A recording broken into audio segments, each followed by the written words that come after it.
सभी को नमस्कार। जैसा कि अंदेशा था भाई, रेडियोग्राफर के केस की बात कर रहा हूँ।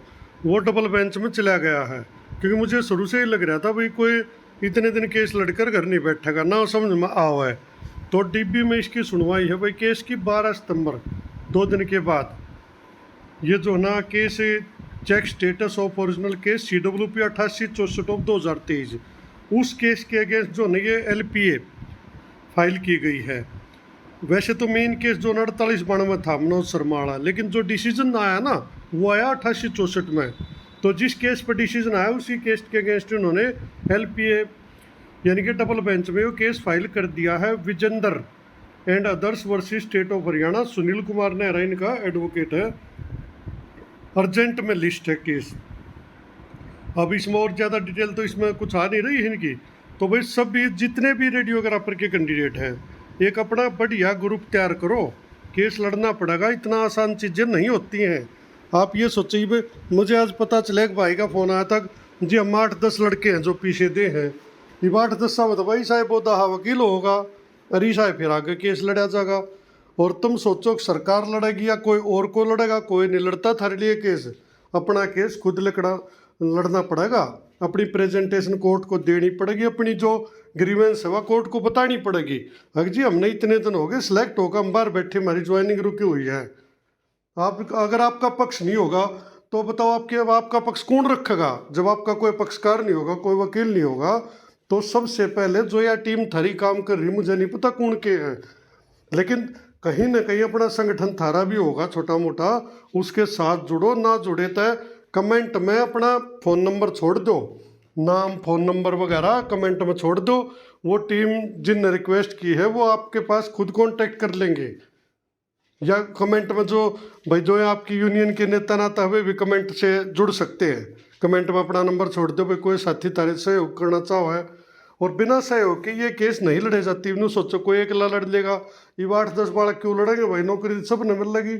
और इसमें बढ़िया वकील खड़ा करना पड़ेगा, कोई बारिया वकील खड़ा करो जो आपकी बात को कोर्ट के सामने रख दे और इस सटे वटे से दूर बचाए रखे।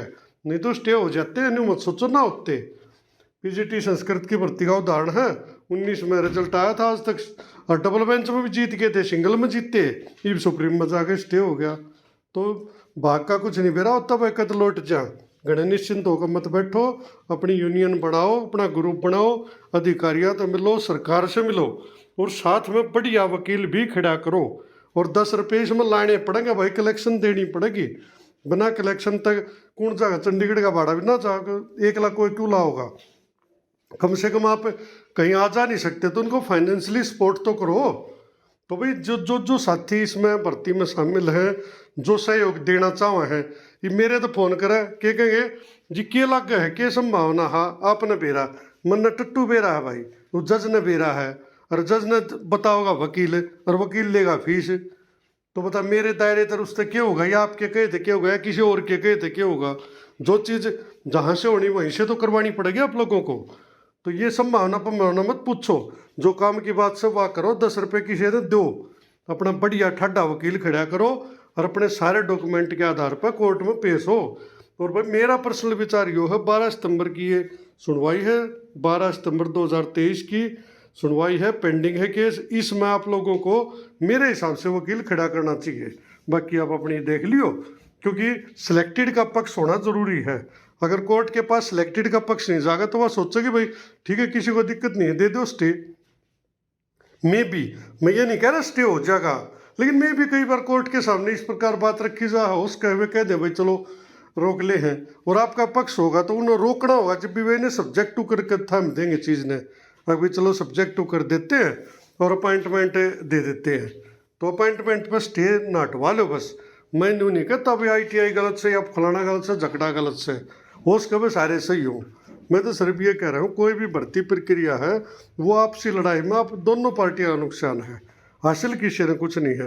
ये भी सिंगल बेंच में पड़ा रहा 1.5 साल आड़ा पड़ा रहेगा, 1.5-2 साल फिर सुप्रीम कोर्ट में पड़ा रहेगा, लेकिन जाएगी उम्र सबकी नौकरी लगने की। उस चीज़ के लिए कह रहा हूँ मैं। तो भाई फिर कहूँ हूँ, जिस भाई का सिलेक्शन है, जो 10 रुपये में देना चाहो है, कमेंट में अपना नंबर छोड़ो और उसके आधार पर कोई ना कोई आपसे कांटेक्ट करेगा, उनसे पूरी डिटेल लेकर इस केस में पार्टी भी बनो और अपना जो है ना रिप्रेजेंटेटिव यानी कि कोई वकील इसमें बढ़िया खड़ा करो और अपना एक बढ़िया ग्रुप बनाओ जो थोड़ा बहुत नेताओं से अधिकारियों से मिले, आपकी पैरवी भी करवाओ, क्योंकि बिना पैरवी सबने पता है कुछ नहीं होता है। और कोर्ट का तो आपने बेरा वर्डन कितना उनने के पड़ी है। और दूसरी बात क्यों सोचो HSSC करेगा, फलाना करेगा, झगड़ा करेगा, क्यों करेंगे भाई, लेके तारीख आ जाएंगे वे तो उनके घर तक के जा है। ये तो आप लोगों को लड़ना पड़ेगा अपने लिए। तो फिर कहूँ भाई, जो यूनियन के सदस्य जो काम कर रहे हैं वो भी कमेंट में अपना नंबर छोड़ दो, ताकि कोई ना कोई भाई देख के उनके पास फ़ोन कराए। और जो भाई सहयोग करना चाहो वो भी कमेंट में ही अपना नंबर छोड़ दो, कोई ना कोई आपसे कांटेक्ट जरूर करेगा। तो ये केस था भी, मेन केस ये बना दिया था इसमें 4892 के बजाय। जो ये केस है अभी मैं जो दिखा रहा हूँ, 17 अगस्त को इसमें फाइनल ऑर्डर जो है ना भाई आया था। CWP 8864 रेडियोग्राफर की पोस्ट के लिए था, जो कि मेरे ख्याल पहला 2009 में आई थी, 10 साल बाद फिर रीएड होगी और लंबी चौड़ी भर्ती, और उसके बाद रिजल्ट आ गया फिर स्टे हो गया। तो मामला पिछली वीडियो में मैंने बताया भी है सारा भाई। वो मैं कह दिया PGI का डिप्लोमा या उसके कोई समकक्ष हो, उस पर विवाद चल रहा है भाई। ITI वाले अलग कर रहे हैं, बाहर के जो डिप्लोमा धारक वो अलग है, और कोर्ट ने एक 90 तुला फैसला दे रखा है। अकॉर्डिंग टू मी कोई स्टे नहीं होगा। बाकी भाई उड़े के तथ्य पे और सिचुएशन पे डिपेंड करता है। मैं फिर कहूँ हूँ ये सिर्फ मेरा विचार है, जाते स्टे हो जाए मैं क्या कर लूँगा, लेकिन मुझे लगता है भी एक्सपर्ट की राय जो है ना मायने रखती है। और दूसरी बात है, उसमें जो बाहर के हैं उनके लिए भी कोर्ट ने रास्ता खोल दिया था, तो चांस तो है नहीं, लेकिन आप लोगों को तो 1% में भी लड़ना चाहिए। मान लो 99% स्टे ना हो, 1% हो गया तो ये 10-5 हज़ार रुपये धरे बैठे रही हो फिर भाई। तो भाई जो भी साथी है अपने ग्रुप से जुड़ो और उनको फाइनेंशियली सहयोग करो। आओ जाओ, नेताओं से मिलो, अधिकारियों से मिलो, वकीलों से मिलो, सरकारी से भी अपना भी खड़ा करो। हर तरह के प्रयास आपको करने पड़ेंगे। बाकी देखते हैं भाई, इसमें 12 तारीख लगी हुई है, उस पर क्या होता है। धन्यवाद।